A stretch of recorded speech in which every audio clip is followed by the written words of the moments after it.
Hello दोस्तों, आपका हमारे इस वृंदा कुंज चैनल में स्वागत है। महालक्ष्मी व्रत के दिन करें इस कथा का पाठ, मिलेगा लक्ष्मी जी का आशीर्वाद। हिंदू धर्म में महालक्ष्मी के व्रत का बहुत ही खास महत्व है। ये व्रत माता लक्ष्मी की पूजा को समर्पित होता है। महालक्ष्मी व्रत के दिन कथा का पाठ करना शुभ होता है। यहाँ पढ़े महालक्ष्मी व्रत की कथा। महालक्ष्मी व्रत का पर्व विशेष रूप में महाराष्ट्र में मनाया जाता है। इस व्रत की शुरुआत भाद्रपद मास की शुक्ल पक्ष की अष्टमी तिथि से शुरू होती है और इस व्रत का समापन आश्विन मास की कृष्ण पक्ष की अष्टमी तिथि के दिन होता है। इस साल महालक्ष्मी व्रत की शुरुआत 11 सितंबर 2024 को हुई थी। वहीं इस व्रत का समापन 24 सितंबर 2024 को मंगलवार के दिन होगा। ये व्रत पूरे 16 दिनों तक चलता है। महालक्ष्मी व्रत के दौरान पूरे विधि विधान के साथ माता लक्ष्मी की पूजा की जाती है। महालक्ष्मी व्रत के अंतिम दिन महालक्ष्मी व्रत की कथा का पाठ करना बहुत ही शुभ माना जाता है। यहाँ पढ़े महालक्ष्मी व्रत की कथा।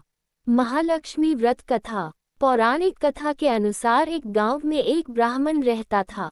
वह ब्राह्मण भगवान विष्णु को परम भक्त था। वो हर रोज नियमपूर्वक विष्णु जी की पूजा करता है।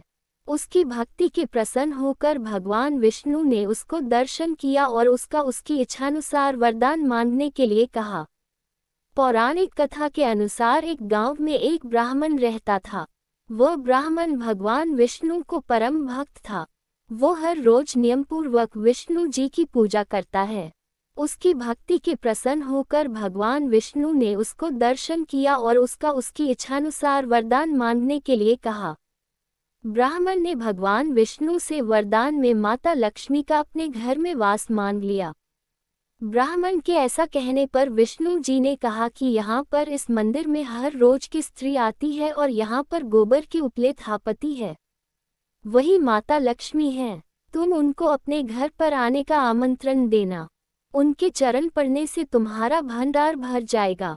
दूसरी कथा। महाभारत काल में एक बार महालक्ष्मी व्रत के दिन महारानी गांधारी ने नगर सारी महिलाओं के पूजन के लिए आमंत्रित किया, लेकिन उन्होंने कुंती को आमंत्रण नहीं दिया। महालक्ष्मी की पूजा के लिए गांधारी के सभी पुत्रों ने अपने माता को मिट्टी लाकर दी और इस मिट्टी के द्वारा विशालकाय हाथी का निर्माण किया गया। उसके बाद उस हाथी को महल के बीचों बीच स्थापित किया। जब नगर की सारी स्त्रियां गांधारी के यहाँ महालक्ष्मी व्रत के पूजन के लिए जाने लगी तो कुंती का मन उदास हो गया। महाभारत काल में एक बार महालक्ष्मी व्रत के दिन महारानी गांधारी ने नगर सारी महिलाओं के पूजन के लिए आमंत्रित किया, लेकिन उन्होंने कुंती को आमंत्रण नहीं दिया। महालक्ष्मी की पूजा के लिए गांधारी के सभी पुत्रों ने अपने माता को मिट्टी लाकर दी और इस मिट्टी के द्वारा विशालकाय हाथी का निर्माण किया गया।